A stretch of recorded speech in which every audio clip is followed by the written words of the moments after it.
Bonsoir. Des habitants invisibles, c'est possible. Ça se passe à Grigny, où le maire dénonce le système de recensement de l'INSEE, à l'origine, selon lui, de chiffres erronés. Conséquence, la ville perdrait des aides publiques essentielles pour lui permettre, dit-il, d'assurer les services quotidiens à la population. Un point en compagnie de Maxime Lemaine. 1 233 645, c'est le nombre d'habitants du département au 1er janvier 2013. Mais parmi les Essonniens, combien sont grignois? Eh bien, le chiffre varie en fonction des sources.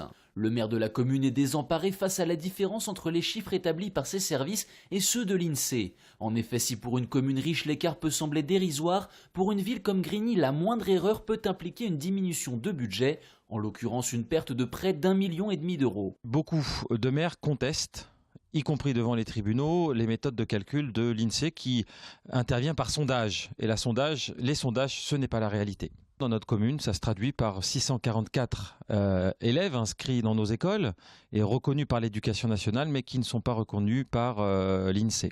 Conséquence, la commune avance le chiffre de 276 000 € de pertes, pourtant indispensables pour entretenir les bâtiments scolaires et les cantines. De façon plus globale, concernant les près de 4 000 personnes manquant à l'appel du côté de l'INSEE, le maire reconnaît qu'il peut y avoir des difficultés à quantifier la population des quartiers populaires, mais il n'y a pas que ça. L'autre élément, c'est effectivement la structure de notre commune. Grigny 2, 5 000 logements, avec 500 acquisitions, ventes par jour. L'INSEE n'arrive pas à mesurer le flux de population, ce qu'on appelle le solde migratoire dans cette copropriété.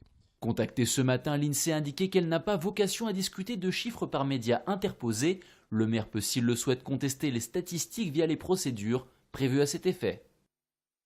On en parle de plus en plus dans diverses communes. Diminuer l'éclairage public, il s'agit pour les municipalités de réduire la facture, faire des économies sans oublier les arguments écologiques. Mais dans certaines villes, comme à Mennecy, la mesure se confronte à une certaine opposition qui souhaiterait quand même ouvrir le débat. Aurélie Colombel.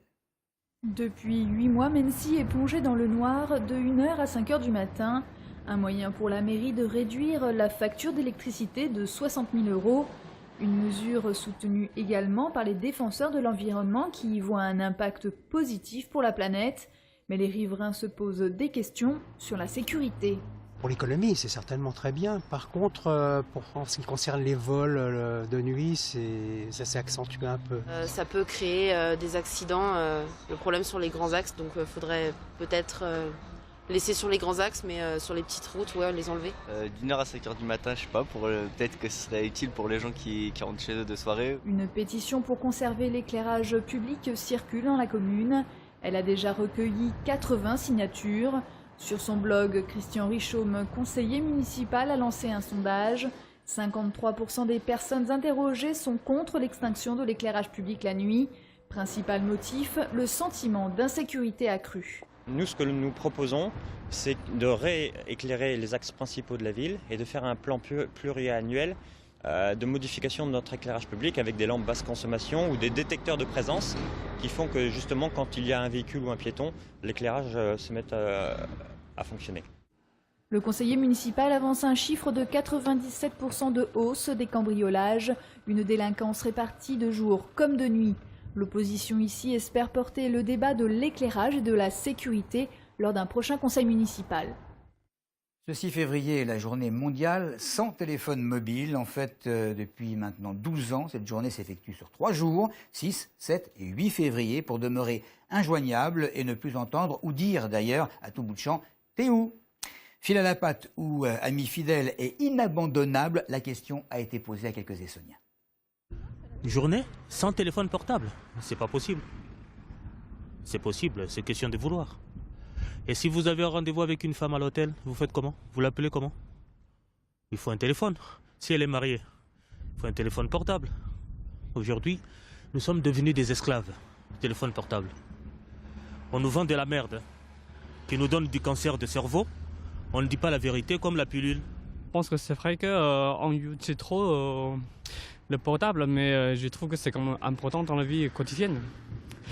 Mais c'est vrai que maintenant, il faut qu'on réfléchisse en fait, de ne pas trop accrocher sur notre portable tout le temps. J'ai fait éteindre là, dans ce cas-là. Bah voilà, c'est dingue.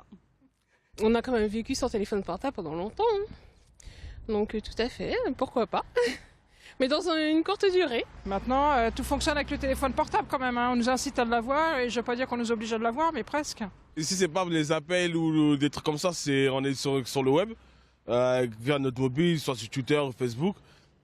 Donc, je ne vois pas comment ça va être possible cette journée-là. La dépendance est déjà là. Donc, il faudra une grosse thérapie alors, dans ce cas-là.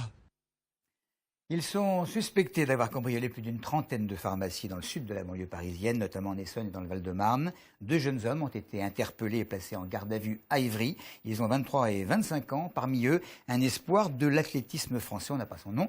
Toujours le même scénario, introduction dans les locaux pour s'emparer des fonds de caisse après avoir ouvert des rideaux de fer et brisé des vitrines. Ils sont quand même soupçonnés d'avoir cambriolé, j'ai retrouvé le chiffre, 35 pharmacies. La Nation vient de rendre hommage à Sandrine Soubeyran, la double championne de France de football, en lui remettant la médaille de l'Ordre national du mérite. Une distinction méritée. C'est finalement hier soir que s'est déroulée la cérémonie. Émotion et souvenirs. Aurélie Colombel était sur place pour le constater. Parmi les siens, Sandrine Soubeyran, Soub de son surnom, a reçu la médaille de l'Ordre du Mérite de la main de Valérie Fournéron, la ministre des Sports. Nous vous faisons chevalier dans l'Ordre national du Mérite. À la fois en équipe nationale, pas loin de 190 sélections aujourd'hui, une véritable longévité. Elle a accompagné, ces parcours d'excellence, cette équipe de France qui aujourd'hui nous fait rêver, que beaucoup ont découvert toutes ces dernières années. Capitaine des Bleus et capitaine de Juvisy, chacun ici l'admire. Admire sa carrière, mais aussi la femme. Quand j'étais petite, avant même de faire du foot, j'entendais déjà parler d'elle et maintenant de jouer avec elle, c'est vrai que c'est un honneur. Elle a fait partie, je pense, beaucoup dans mon implication et dans mon intégration à l'équipe de France. J'ai l'habitude de dire qu'on ne s'appuie que sur ce qui résiste.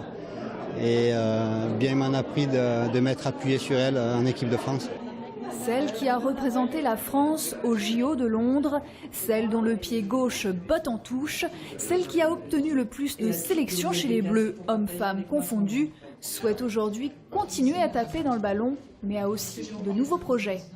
J'aspire à avoir le professorat de sport pour pouvoir, je l'espère, soit travailler dans ma fédération, soit travailler au sein des services déconcentrés du ministère et de redonner un petit peu de mon expérience, soit au niveau de la fédération, soit en mettant en place tout simplement la politique sportive de l'État.